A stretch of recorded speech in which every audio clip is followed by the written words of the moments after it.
In the north, they thought they knew all there was to know of war.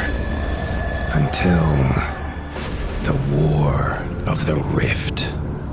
While the southern king hid, warm in his keep, the Darkwings cut their bloody trail from frozen north to winter's edge. Alone, the Warden and his small garrison turned their whiskers to the icy wind. At the end of hope, in a last barrage, they wiped Batkind from the land and memory.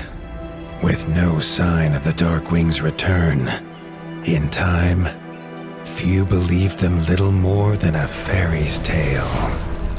But at Mount Cauldron, time had been all they needed. An old enemy claws free of their icy tomb and hungers for vengeance. But not all is lost. King Rattus brings north a cause for hope. A bastard prince, placed in the paws of the Warden of the Wastes to raise as his own.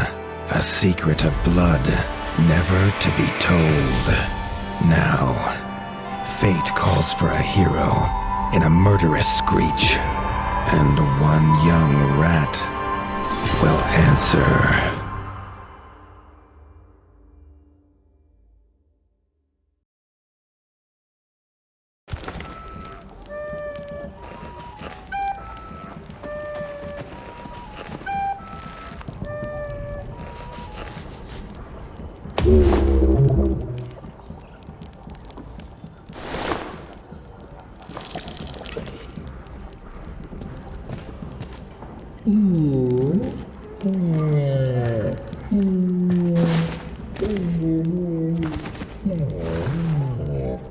The stomp of his father's boots on the stair was how every morning began for Arlo. The booming shout to ready himself was louder still. But such was Lord Eivor's zeal at a new day. Dawn was breaking over winter's edge, and Arlo was yet to miss one.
The castle echoed with the horns of the returning hunters, bringing their night's bounty.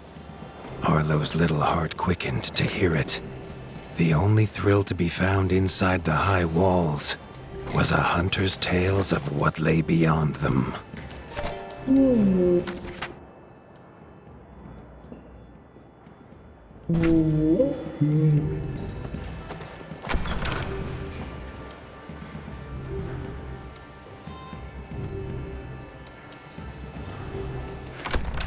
Arlo tells himself it's a good life here in Winter's Edge. The bustling of contented rat folk, The crisp mountain air, and without the endless scourge of frogs the southerners suffer, why should he want for more?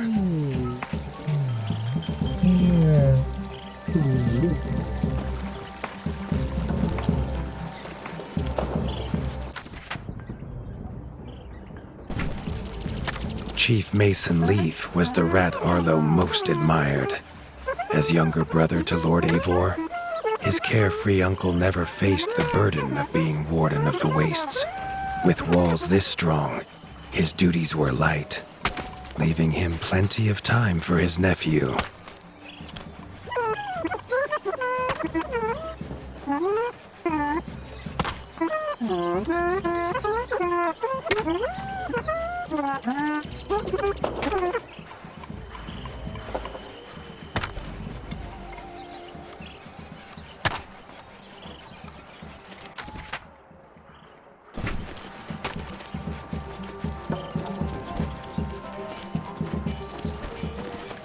Arlo has no memory of his mother, but Hilda's food was a true taste of maternal kindness.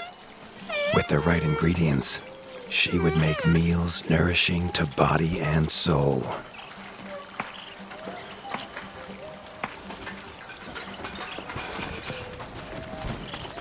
Tiki's shop was perhaps Arlo's favorite, as the shopkeeper had wares from far and wide. But getting him to part with his curiosities was never easy. There was no time for tales of the hunt today. Lord Eivor was already dividing what was an excellent haul, happy to see his people provided for. Arlo longed only to join the hunt, to see the ratdom or even the lands beyond. His father called it a fool's wish. Arlo's destiny was unshakable, much like the keep that would become his by birthright.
Crunk was a rat's rat, with no interests beyond his forge. If you have the parts, this mastercraft's rat can make armor and weapons that would see off a sky scorcher bite, or so he claims. Arlo wondered how well they'd do against something that wasn't a myth.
hunters had brought unwelcome news.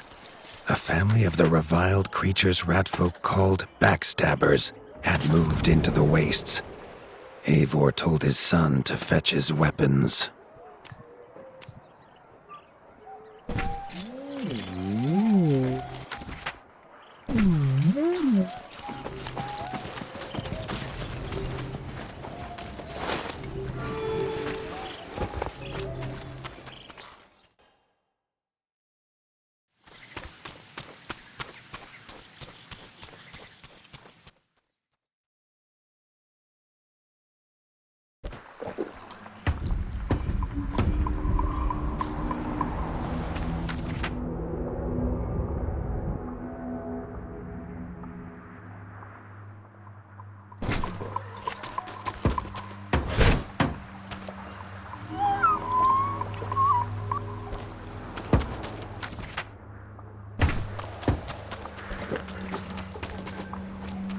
His father had no explanation for suddenly taking Arlo on a hunt.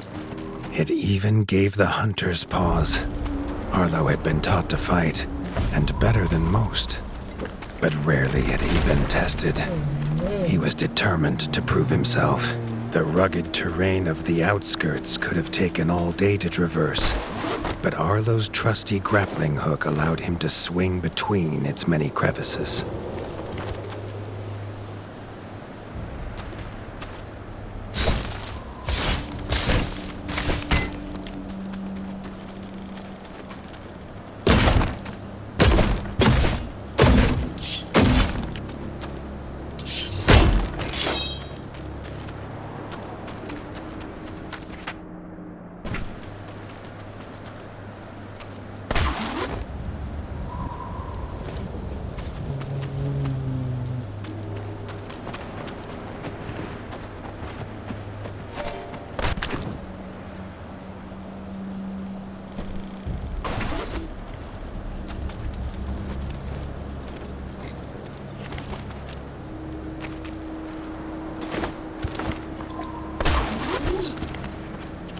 Arlo liked the feel of a sharp axe cutting through the vines. The wilds were part of his home, and nothing in them would frighten him.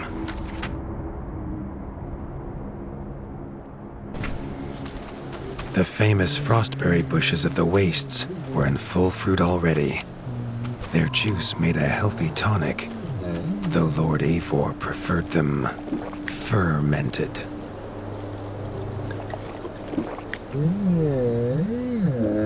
His father was a sturdy rat, built for strength, not speed. So Arlo found it curious that he challenged him to a race. The prospect of the hunt had filled Lord Eivor with a vigor that his son had not seen in years, or at least since breakfast.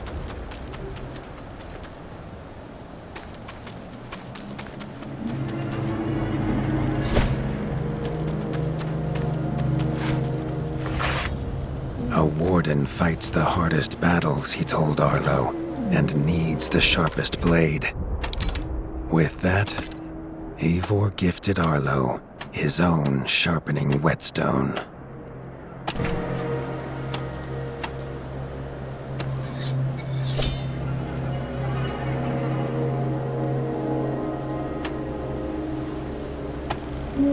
Whether these beasts were named for their spines, or for some past unforgivable deed, no rat knew. Either way, Arlo was about to find himself at the pointy ends of this brood. Even young backstabber red attacks were brutal, but a well-timed dodge would see Arlo escape unscathed. This backstabber lived up to its name with its deadly white attack, but Arlo's shield could block the deadly spikes.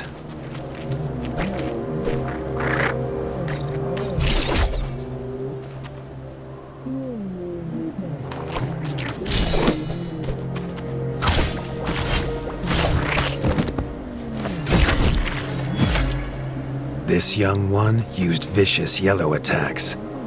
Arlo had to time his parries perfectly.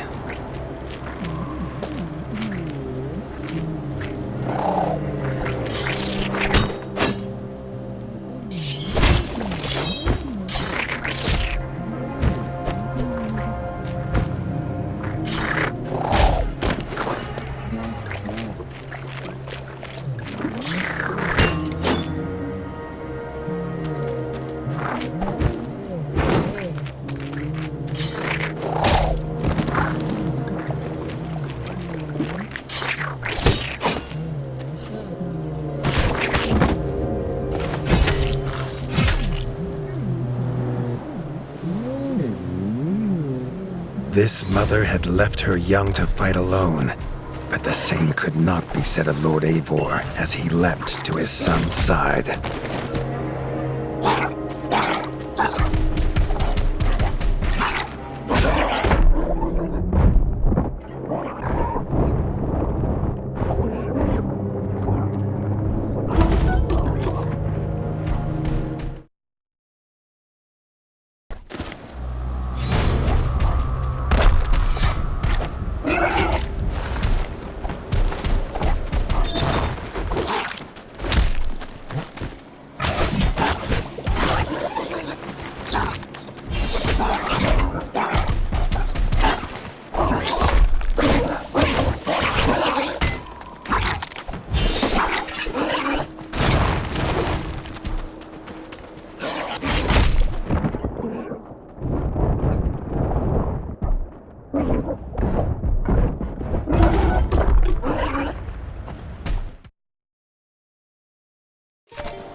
It was Lord Eivor's mighty blade that took her head, but the fight was won together.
Arlo basked in his father's pride, almost as warm as at the fire inside Winter's Edge.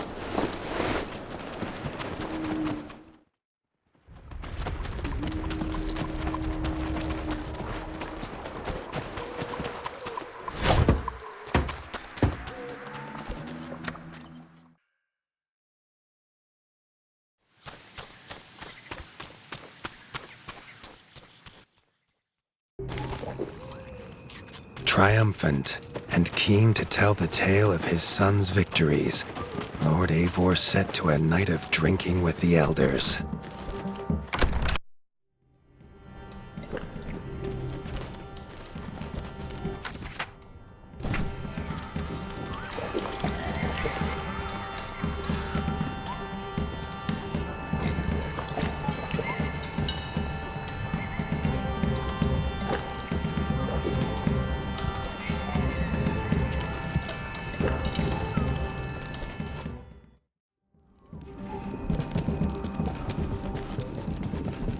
Arlo was reluctant to return to his bed, wondering how long he must wait to hunt again. The booming footsteps that woke him this time were nothing like those of his father.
He had found his father.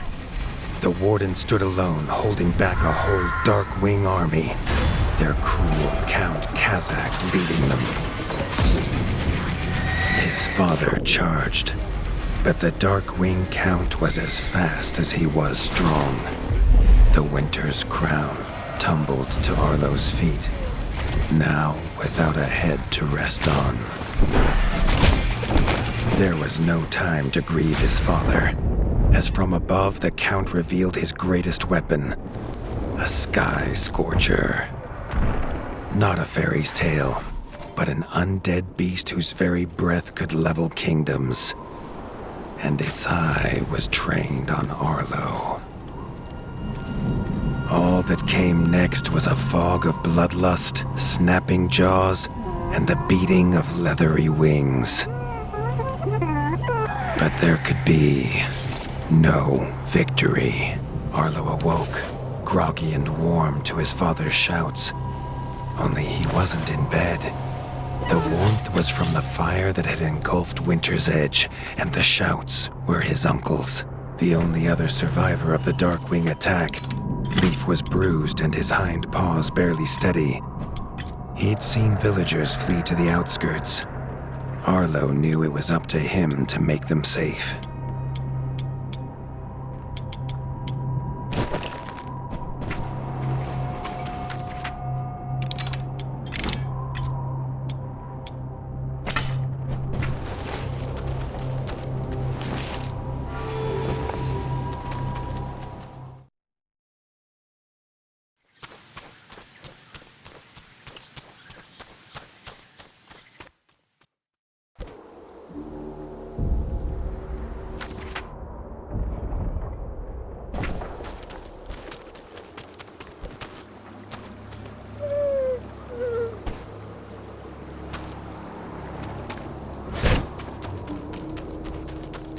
He'd know these anywhere.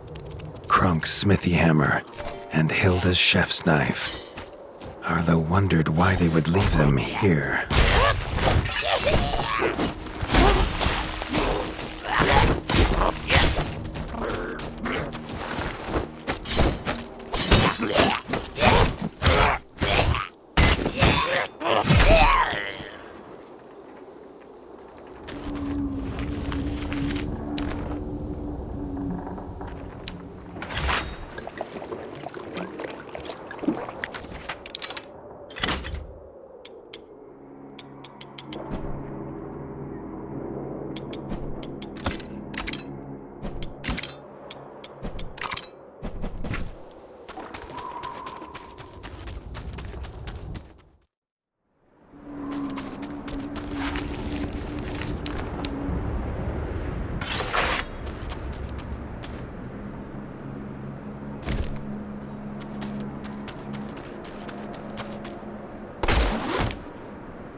With the attack at Winter's Edge, no hunters had come to check their traps.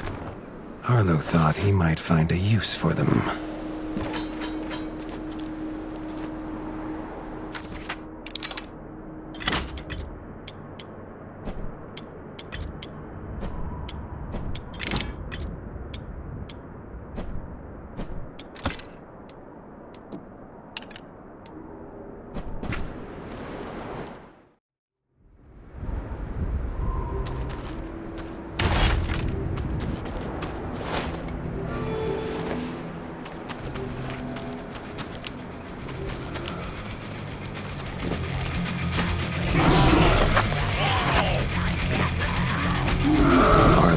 Found the reason his friends had fled.